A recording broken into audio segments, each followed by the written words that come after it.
Aaron, very much, and thank you everyone for joining. I'm excited. I think a lot of my day-to-day, and I think when you're kind of in this world from a technology perspective, it's hard to avoid this conversation.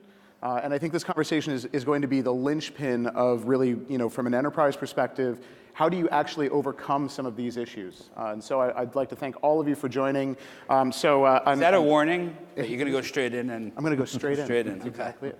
Well, and maybe as a starting point, if each of you could introduce yourselves and maybe share a little bit of just kind of your background, your role, I think that's a helpful starting point, and then we'll go into the hardball questions. Please, Radhika. I guess that means I'm first. So hi, I'm Radhika Kakkar. I work at Snap, or Snapchat, as some of you may know it. And at Snap, my role is VP of Operations and Global Online Sales. So that spans several organizations at the company, but I think the one that's pertinent to this conversation is platform integrity. And that's the set of teams and functions that we've built to maintain the integrity of our platform. That covers everything from trust and safety, from content review, from policy to identity, security, as well as interfacing with sort of law enforcement as situations may arise. So pretty broad scope. And then in addition to that, I oversee different operational functions at our company, making sure that we're able to run our platform and our product and serve our users, both consumers and advertisers. So. Perfect. Cool. Joseph?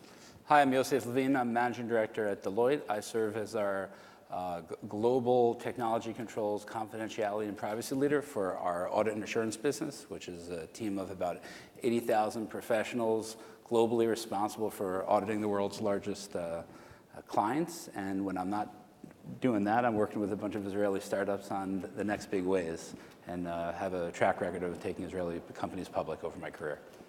Great. Adam?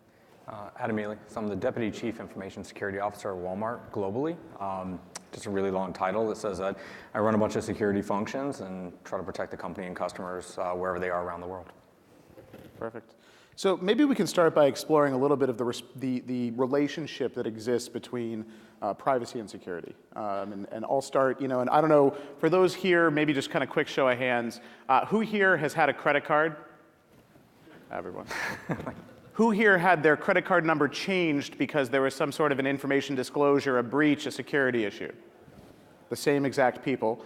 And who here actually changed their credit card or went with a different bank or got rid of that credit card? 1, 2 people. So I'd imagine it's probably the same for you guys, right? I think to a certain extent, there's that relationship that you have with the customer around trust. There's that kind of necessity that exists to protect information. And I'm just curious, is the impact so great if you are exposed, if there is a security breach? I'm sure Walmart has, a lot of information that's, very sensitive to be kept. Maybe from a Walmart perspective or from your perspective, Adam, what is the actual impact and value of security back to the customer from a trust perspective? Yeah, sure. So I have a goal of being the most trusted retailer.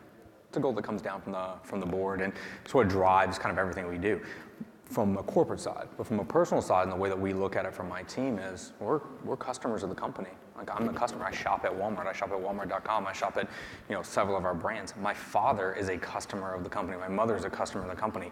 My father picks up his prescriptions in our pharmacies.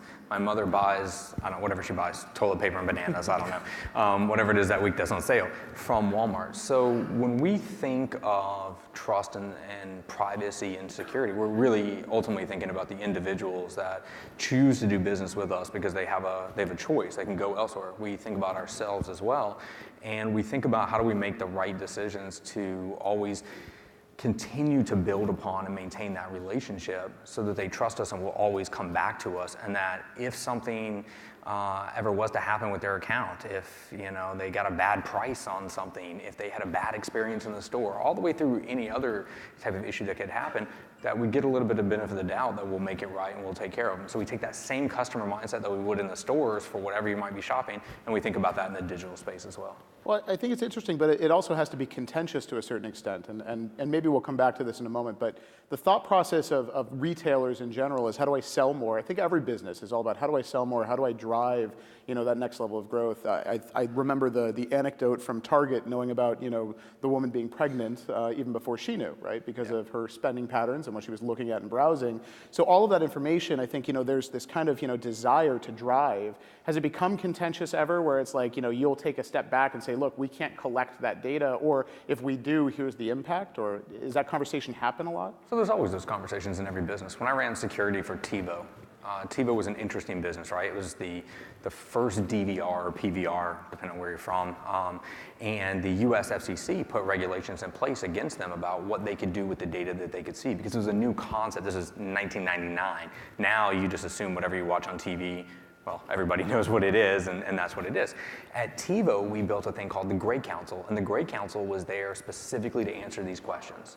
So if we said, hey, we want to buy this data or sell this data, or we want to market with this data, or we want to do a thing, the Gray Council was there to say, is that the right thing? Is that good for our customers? Is that ethical? And we would turn down business, and we're talking tens to hundreds of millions of dollars because it wasn't the right thing. Every company I've ever been to, whether it's Disney or Salesforce or Walmart or anybody else, has some form of that conversation ongoing. Yeah, I wish Facebook had more of it, but Radhika, and maybe talking of social media in general. So obviously you've had to, well, it's an interesting medium, right? I think Snap to begin with. From your experience and within the firm, those privacy conversations, those level of, kind of earning that trust of the customer, I think you have kind of a split role in many ways, right? Because your customer is not just the end user of the platform, but also those who are advertising or those who are, making company money really from Snap. For you, what's been that balance to make sure that there's kind of an adequate, relationship between that trust level and the security that's being provided? Sure, yeah. So I think, at Snap, and I feel like we've been leading the way when it comes to privacy and security on social media platforms or communication platforms, because above all else, consumer privacy and the privacy of your interpersonal communications is paramount to us. And so protecting that one-to-one or friend-to-friend communication is incredibly important. And so just making sure that isn't something that we are using to market towards, right? It is there. I will come back to the credit card analogy in a second just to speak to that. But I think, when we try and find ways to bring value for our advertisers so that they can reach our users to obtain their marketing objective, whether it's selling them a product or making them aware of a brand or getting them to download the latest game.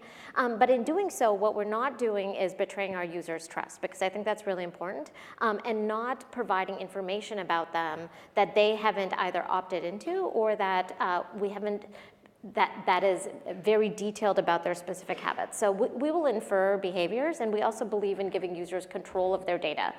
So any user can go in and change what information very easily. It's not hidden behind a lot of settings around what their preferences or their interests are. And our advertisers, when they are able to target specific interests, are targeting anonymized interests or demographics versus saying, I want this specific person, which is something that other platforms are able to do. Now, when it comes to the case you talked about with the credit card, I think that's interesting because something like a credit card is easily replaceable, right? You may not switch providers, but you can feel secure feeling like you got a new credit card, has a new number, so whoever hacked into your account or stole your number won't be able to use it anymore. On Snap, your account, it is in a way your identity, because it represents your personal relationships and your friendships and your family connections. And so if someone gains access to your account, they're actually assuming your identity or are able to assume your identity and interact with the people that are closest to you. Privacy and security of a person's account is so important, and we don't just do things on the back end or after an incident has happened, but we work on thinking of how we can secure things up front. And that's everything from detecting malicious actors based on their behaviors, from limiting the amount of access that third-party apps can have to our platform that could result in corruption, and also encouraging our users to take security measures, be it implementing things like two-factor authentication to protect their account. And if we believe something has been hacked or that there's suspicious activity, we will try and alert a user in some cases when it's highly likely, or we will also secure the account and make sure that the user is able to get back in. So I think it's upfront, but also then after the fact, making sure that we have ways to access that. And so, Yosef, I think obviously in your role, there's a tremendous amount of customers that you have to work with, as well as from an internal perspective, just across the globe, right? I mean, Yep. I think there's a lot of varying regulations, whether it's GDPR in the EU or if it's really applying things like California data privacy, which is still yet to be kind of really defined effectively. With the kind of incoming set of regulations and the controls that you're responsible for and putting in place, what's I guess the relationship between privacy and security within your function, and what does that impact back to that global customer look like? So we kind of take a tool agnostic approach to security and privacy. So we try to architect all of our tools to the lowest common denominator. So a lot of organizations have created integrative controls libraries where they're doing detailed mappings. So you always want to, when you architect your applications or your platforms, do it at the most stringent approach to serve everybody. With a few exceptions of a China or a Russia type of situations where, you're in a little bit of a different type of world and it requires a little bit more sophistication. But, for us, we try to, globally have the same level of security irrespective to where data resides. So we build to that level. So you can always plan and have as much security as you want, but things happen. Obviously, Deloitte was in the news not that long ago, probably about a year and change, in Yep. terms of some email server compromised, and as a result, some very sensitive information, client as well as kind of personal about the firm. From a breach perspective, what is that next step? How does that change the mindset internally? What are the things that kind of has either provided for you or made difficult? So I think for all of us on stage, it's not a question of if, it's a question of when and how many different layers of detection and how have we secured our data so that if somebody gets in, they're really isolated and you have just a plethora of different controls and layers to help establish the appropriate level of protection. So what we've done internally, and also I think this is pretty much industry standard, you have the best detective controls that you could have, and you hit it from multi angles. You're vigilant, you practice cyber war games to ensure, hey, if something happens, how do you react? You think about the social media and the external impact of it, what's reportable, what's not reportable, and I think most prudent, larger organizations are really thinking through this. And it's not just, as part of the IT, it's a part of the business, and it's most importantly in the boardroom as well. So I think it's easy for us and probably even many of the people in the room to understand that it's a matter of, when, not if, right? If you're a user of Snapchat, and I think your demographics skew fairly younger, right? I think over the years, if I look at what we've kind of gone through, maybe as we've been before, I'll call it social media, before internet, this expectation of privacy, I think, was much greater. And I think now today, almost, those of us who have seen that privacy erode away because of things like social media, we're at a point now where it's almost become this complacent attitude of, oh yeah, my credit card got changed, it'll happen again, it's no big deal. Oh yeah, my information was stolen. To what extent do we have, maybe a bigger burden? And I'm curious specifically for Snap, just considering kind of your demographics of users. What is that burden to make sure that the consumer is educated around what their expectation of privacy should be with their information? Yeah, so let me speak to a couple of different things there. I think at Snapchat, our product design process has privacy and safety at the center of it. So we sort of have this mantra at the company of privacy and safety by design.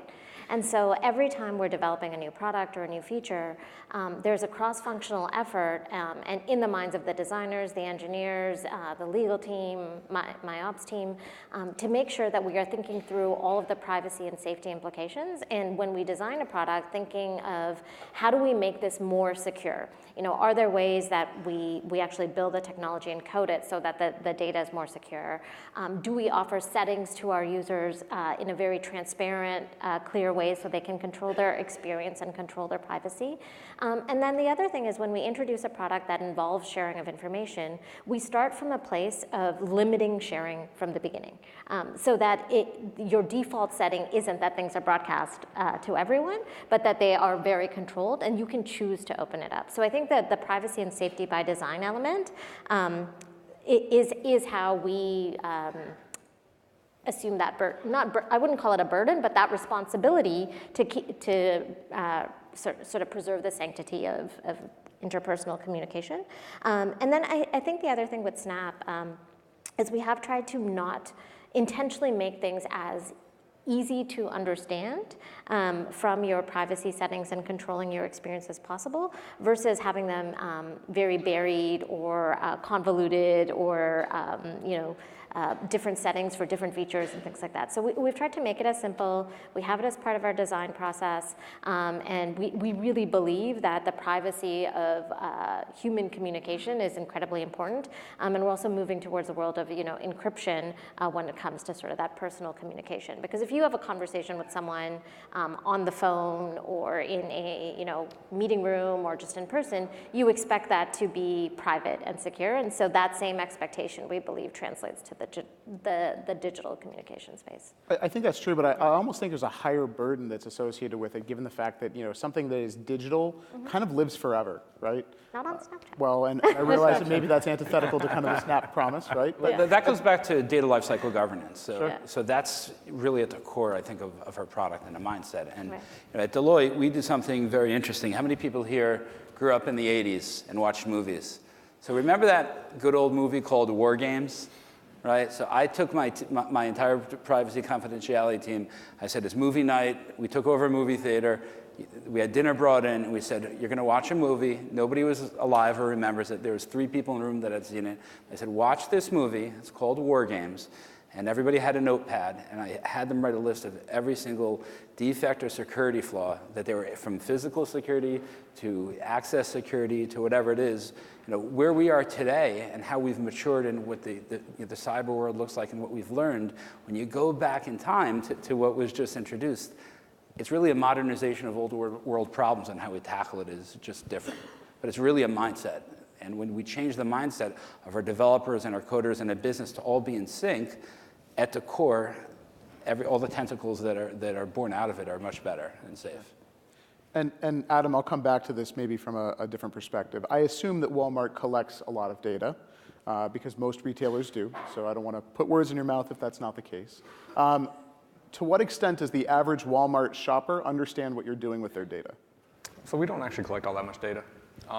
We're actually privacy conscious in that way, and one of our tenets is really respect for the individual, and we have a company cheer. I don't know if companies still do this, but we have a company cheer, and it ends with who's number one, and it says the customer always. That cheer is about that cheer was started about in the 80s, right? So we're very customer centric in the way we look at everything, and frankly, across retail space or across digital footprints, we actually don't collect as much data as many others do, and our data, because we're retail, because we're so finite in what we do, it's fairly straightforward. Like, what you bought, right? You know that we know what you bought because, well, we sold it to you, and you can go look at it in your order history, or that you went to our pharmacy or used one of our partners. So it's all very straightforward. So for probably the first time in my life of all jobs, I'm lucky in that respect that I have a very straightforward one to deal with. Now, we're also the largest company in the world. We're in 27, 28 countries, whatever it is. So I have a lot of data, and I have a lot of customers that I'm beholden to and I'm responsible for.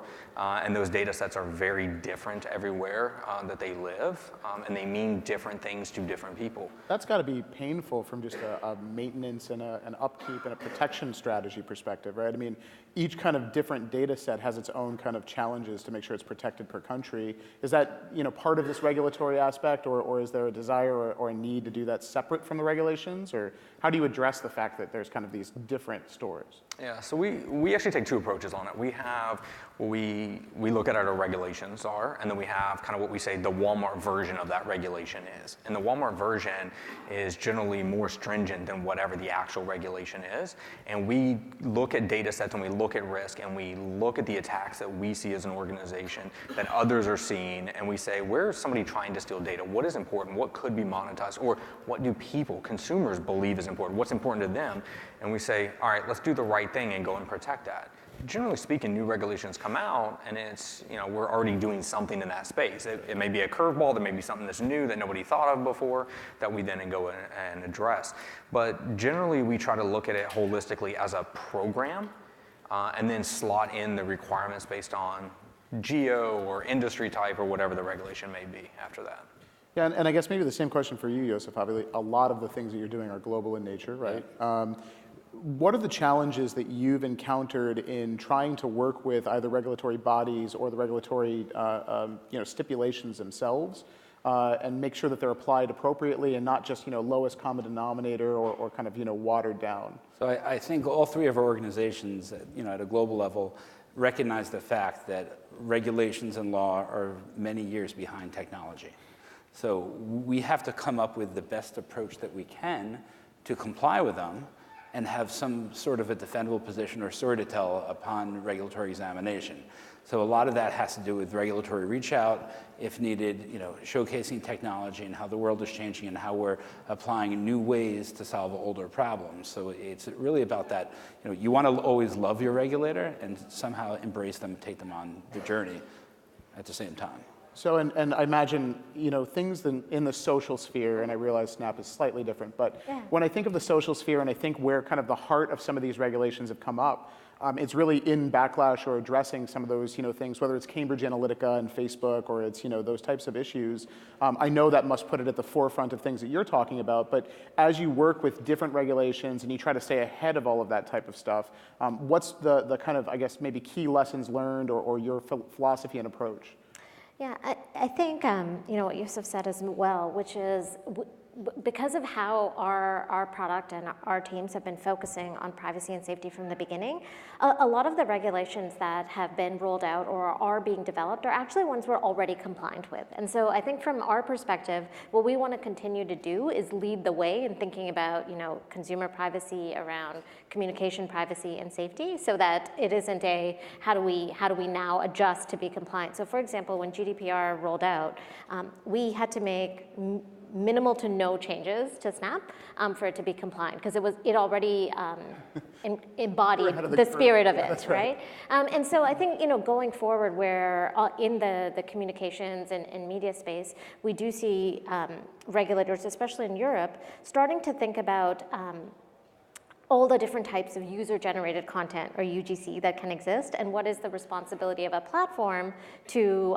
moderate points of view or information that others put out there. And so what we want to do is we believe that having a common standard is actually a step forward for the industry, instead of each business deciding what are the right expectations of content and communication. When broadcast media happen in television, there are broadcast standards, and so that the same should exist. However, we want to work with our regulators to make sure that as those are being considered, they make sense for the digital world and what a company can do, and that we are thinking about digital communications in how people interact versus how they do in the real world. So we're about out of time. I think one closing question that I'd like to ask, and I'll ask it to each of you, and each of you can provide an answer. Adam, I'll start with you. What keeps you up at night? I sleep well. Sleep well at night. I have an amazing. Maybe to rephrase it, what's I think the biggest security concern that needs to be addressed, going forward from today? Okay, I mean it's. And by the way, it doesn't have to be specific to Walmart. Yeah, there's no new problems. I mean, we're just reinventing the same problems in new ways. And so for me, it's just about ensuring that organizations are staying aligned with themselves, so that you have the folks that are thinking about the trust and safety and security and privacy and legal and all this are aligned with the people that are trying to roll out new business processes or new technologies, because that's how we create these kind of new instances of problems and things that fundamentally we all know how to solve. So I think that's the biggest thing that I'm always just watching for. be vigilant of kind of the standards and actually enforcing them. Exactly. Yeah. Yosef? So I'm not that dissimilar, but I kind of think about it through a different lens, that all businesses today are trying to transform, adapting their strategy, taking new innovative solutions to help drive the business from a monetary standpoint, from a growth standpoint, whatever the initiative is. And sometimes there's so much going on at the business that the back end can't support all of those initiatives. And that's where, at a macro level, there is risk just based off of task overload. And that's where things could really go wrong. It's not that the processes are in place, it's just the organization can't sustain all the change at once. So at scale specifically, Scale, being able to kind of keep that in line. Correct. Radhika, for you?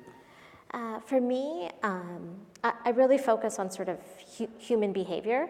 And I think, with our platform and other platforms, we've created a way for humans to communicate digitally. And so what I think about at night is, for all our products and features, how can a good intention be exploited?